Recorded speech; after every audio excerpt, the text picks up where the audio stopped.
1959, Luna 2, a Soviet impactor-style spacecraft, successfully reached the surface of the Moon, the first ever human-made object to do so. Luna 2 was very of its era, a relatively simple device, similar in some ways to the better-known Sputnik satellite, but getting a craft to the Moon is far more difficult than placing something in orbit around Earth, in part because of the distance involved. The Moon is about 30 Earths from the surface of Earth, that figure varying based on where in its elliptical orbit it is at the moment, but that's a good average, around 239,000 miles, which is about 384,000 kilometers, while Sputnik's orbit was only something like 359 miles, around 578 kilometers, from the surface of the planet. That's somewhere in the neighborhood of 670 times the distance required to get Sputnik into orbit. So new considerations like the fuel to get there, but also charting paths to the Moon that would allow the human-made object to actually hit it, rather than flying off into space, which is not easy to do as everything involved is moving and very fast. And even figuring out whether the craft would need to be designed differently if said craft made it out of Earth's magnetic field. These were all significant hurdles that had to be leapt to make this mission a success. Everything was brand new, and there were just gobs of unknowns. That said, this craft did not settle onto the Moon. It plowed into the Moon like a bullet, a so-called hard landing, which was still an astonishing feat of research and engineering, as at this point in history, most rockets were still blowing up before they even made it off the launch pad, including the projects that preceded and eventually led to the design and launch of the Luna 2. The US managed their own hard landing on the Moon in 1962, and it wasn't until 1966 that the first soft landing, the craft slowing itself before impact so that some kind of intact device would actually continue to exist and function once on the surface of the Moon, was accomplished by the Luna 9. The Luna 9 used an ejectable capsule that was protected by airbags, which helped it survive its 34 mile per hour, which is about 54 kilometers per hour, impact. The successful mission returned the first panoramic photographs from the surface of the Moon, which was another notable, historic, incredibly difficult at the time feat. A series of rapid-fire firsts followed these initial visits, including the first ever crewed flight to the Moon made by the Apollo 8 mission from the United States in 1968. That one did not land, but it did circle the Moon 10 times before returning to Earth. The first successful crewed mission to the surface of the Moon made by the Apollo 11 team in 1969, and by the early 70s, humans had made several more moon landings. All of them were American missions, as the US is still the only country to have performed successful crewed missions to the Moon's surface. But the Apollo 11, 12, 14, 15, 16, and 17 missions all put people on the lunar surface, and then, importantly, returned them safely to Earth. The Luna 24, another Soviet mission launched in 1976, was the last big space race-era mission to return lunar samples to Earth, chunks of moon rock and regolith, though this was a robotic mission, so no humans aboard. And by many measures, the space race actually ended the previous year in 1975, when Apollo and Soyuz capsules, US and Soviet missions respectively, docked in Earth orbit, creating the first international space mission and allowing US astronauts and Soviet cosmonauts to shake hands, symbolically burying the hatchet, at least in terms of that particular non-Earthbound rivalry. What I'd like to talk about today is a recent successful soft landing on the lunar surface that is historic in nature, but also contemporarily quite significant for several other reasons.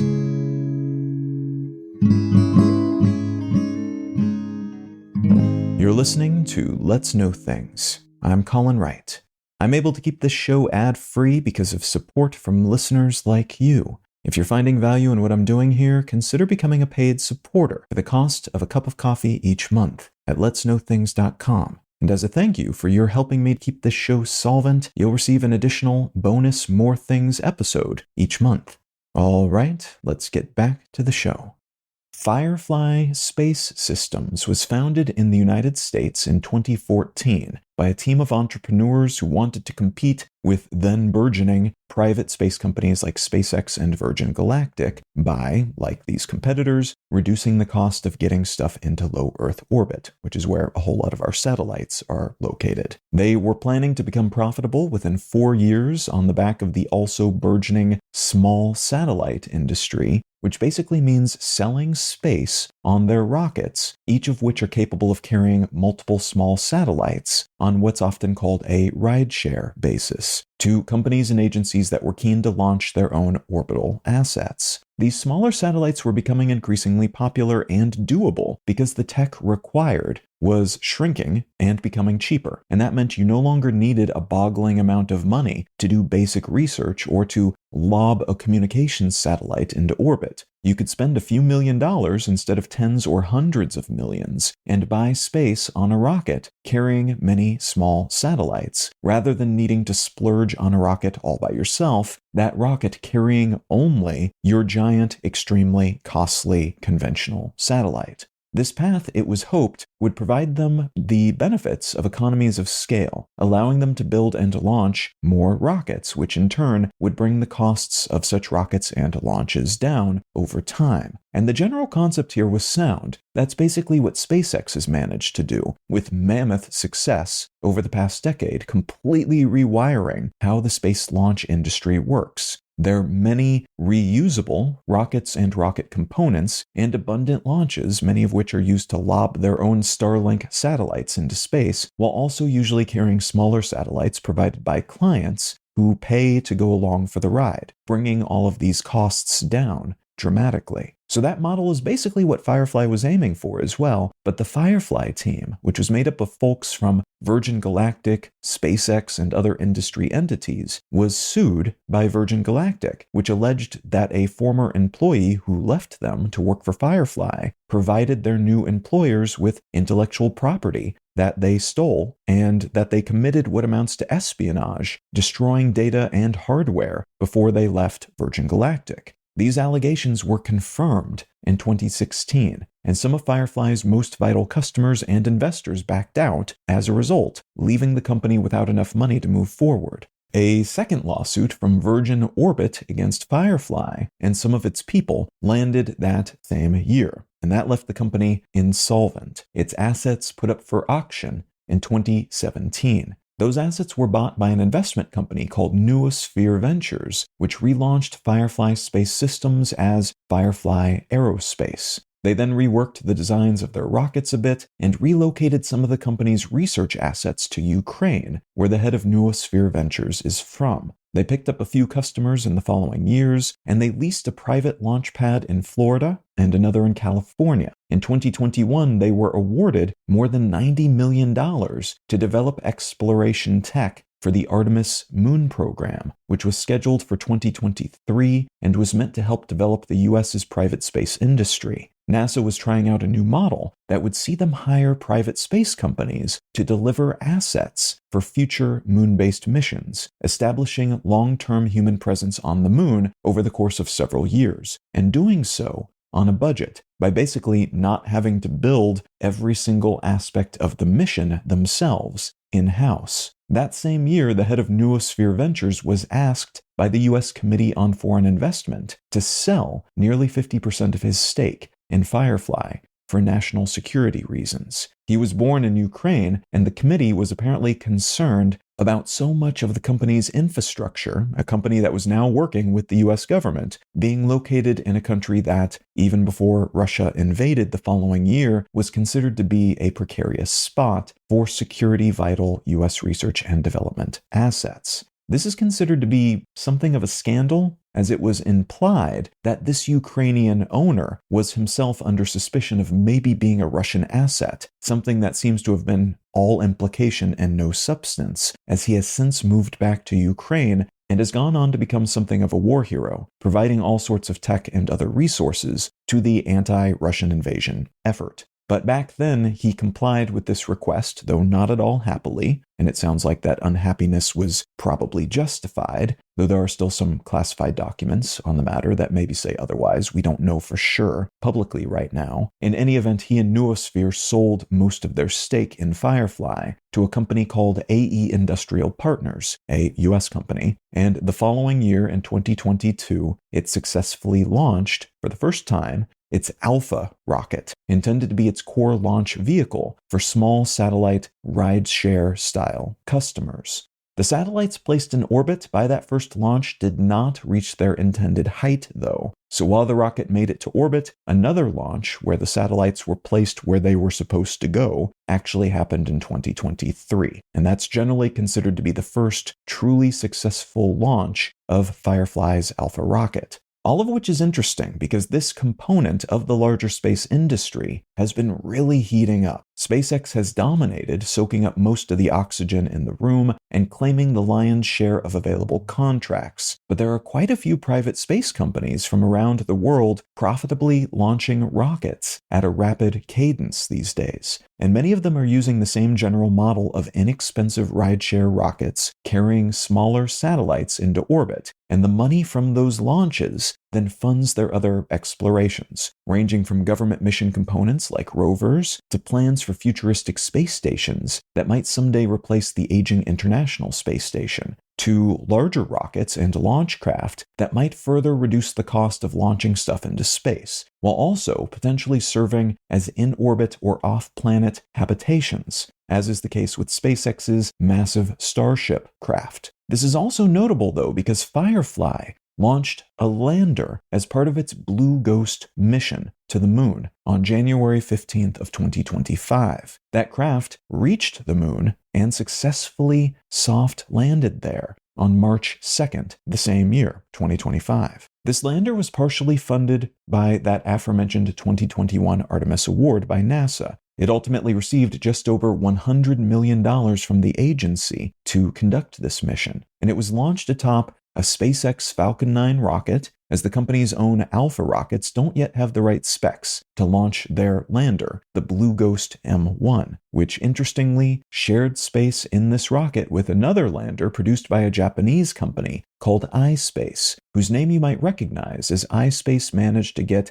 a previous lunar lander, the Hokuto R1, to the moon in 2021, but communication was lost with the craft a few seconds before it was scheduled to land, and it was confirmed later that year that the lander crashed. Though again, even just getting something to the moon, even if it crashes, is a pretty impressive feat. So this SpaceX rocket, launched in mid-January of 2025, had two competing lunar landers on it, one made by Firefly and one made by iSpace. That latter lander is scheduled to arrive on the surface sometime in early May of this year, though that might change based on all sorts of variables. But the former, Firefly's Blue Ghost, successfully touched down, soft landing on the lunar surface on March 2nd. There's another lander from Intuitive Machines, the American company that can claim to be the first to successfully soft land on the lunar surface, but whose first effort tipped over. Their new lander could arrive as soon as March 6th, just days after Blue Ghost, and it'll be aiming for an area just 100 miles off the moon's south pole, an area that is of particular interest because of water ice contained in permanently shadowed areas thereabouts, which could be vital for long-term human occupation of the moon.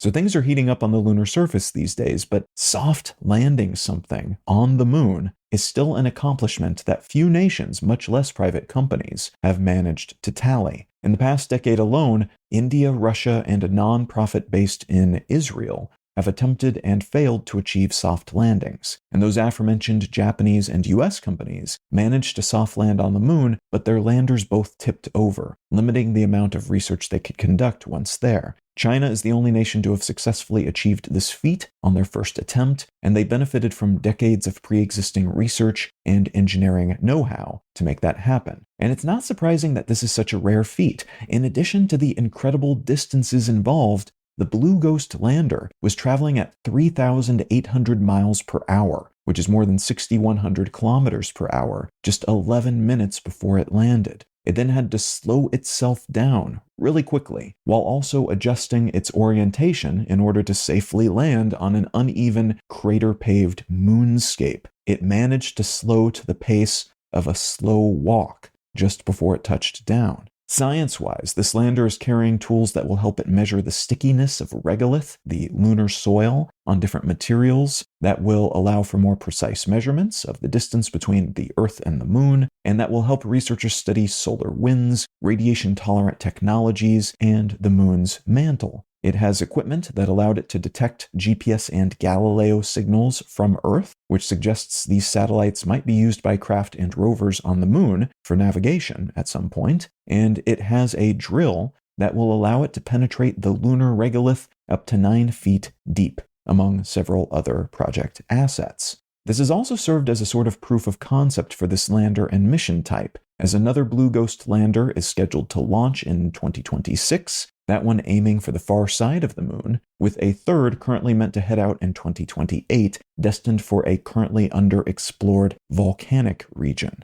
The aggregate goal of these US missions, alongside the research tools they deliver, is to eventually start building out and supplying the necessary infrastructure for long-term human occupation of the Moon, culminating with the construction of a permanently crewed base there. These sorts of ambitions aren't new, but this approach, funding companies to handle a lot of the legwork, rather than keeping these sorts of efforts completely in-house within NASA, is novel, and it arguably recognizes the nature of the moment, which is increasingly defined by cheaper and cheaper, and in many ways better and better offerings by private space companies, while those efforts deployed by NASA are still really solid and impressive, but are also incredibly slow and expensive to develop and deploy in comparison. This is also happening at a moment of heightened geopolitical competition in space, and one in which private entities are equipping the nation-states that would have traditionally dominated this industry. China's space agency has enjoyed a flurry of moon-related successes in recent years, and many of these missions have relied, at least in part, on efforts by private, or pseudo-private, as tends to be the case in China, companies. Business entities from all over the world are also regularly making the satellites and probes and components of landers that make these things work. So solar system exploration and space travel are no longer the exclusive wheelhouses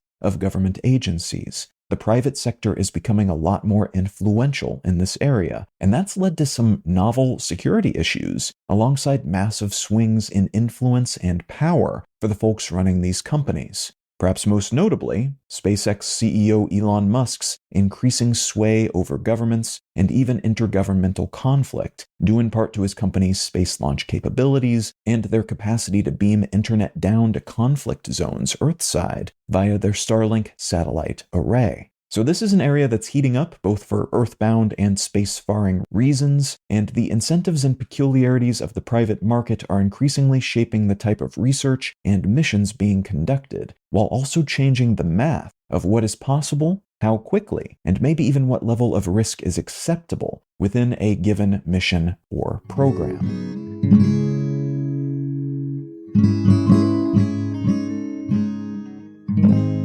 The book I'd like to recommend today is called The Mercy of Gods by James S.A. Corey. This book is written by the same authors who write under a pen name that created the Expanse series, which is just a wonderful series of books, a pretty good translation to TV as well. The Expanse series is based on those books. And this is an entirely new universe, entirely different cast of characters, different politics, different creatures, everything. And the premise of this series seems to be that humans were conquered pretty easily by all accounts. And there is a group of humans that are now living alongside a bunch of other conquered races. And they are having to figure out how to function and how to survive within this collective of cultures, and what it even means to try to survive and operate within this system. Again, it's an entirely different premise, entirely different universe in which this is taking place. And to me, it was a little bit slow to start, in part because a lot of world building was necessary and a lot of development of the characters was necessary. But by the end of the book, I got really excited about the series that this book is supposed to become. It's the first book in a series, and I'm looking forward to the second one at this point, even though the first couple of chapters I was a little bit hesitant and not certain whether I would continue to read. Now, if any of that sounds interesting to you, consider picking up a copy of The Mercy of Gods by James S.A. Corey. Let's Know Things is a listener-supported show. I don't make any money from ads, only what listeners contribute by becoming paid supporters